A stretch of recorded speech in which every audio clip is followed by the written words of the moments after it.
Low-key, Pastor Cam, I think this is the longest I've ever gone without looking at my phone.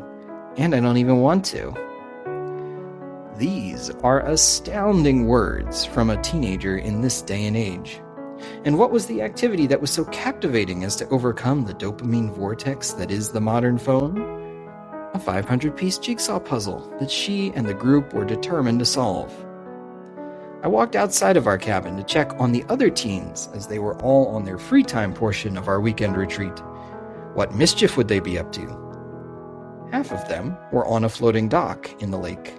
The other half were on the lake shore. All of them were fishing. Prior to free time, they had endeavored on the dreaded silent portion of the retreat.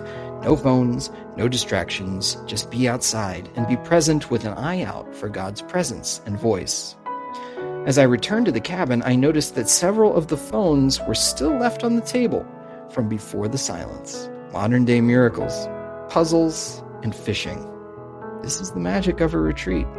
Rooted in centuries of tradition across various faiths, retreats provide the sacred space and physical isolation necessary to transition from routine practices and the harried pace of life to time apart from the daily grind, with the aim of relationship building with God and slowing down and being fully present. Some say that the inspiration for the practice can be traced all the way back to the time of Moses, when he escapes to the mountaintop to be with God.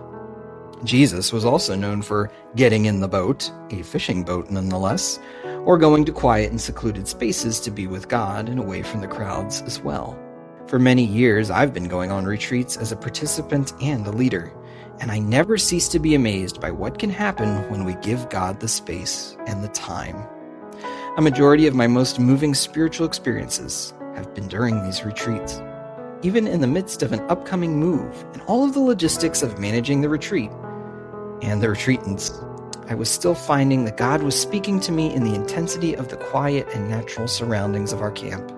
And there was something intensely grounding about saying to myself, my job right now is to be here, to be present with these teens. So sit on the porch, feel the breeze, look at the lake, and keep an eye and an ear out for them. All the other stuff can wait. As much as anything, a retreat gives us the permission, or even makes it our task, to be fully present. Whether in the act of a puzzle, the casting of a fishing line, or the cooking of dinner, or the building of a fire. Retreats are intentional times away, but the practice of seeing full presence as part of our daily task can come with us into our everyday lives. And it really should. So maybe it's time to start a puzzle and see what miracles might ensue.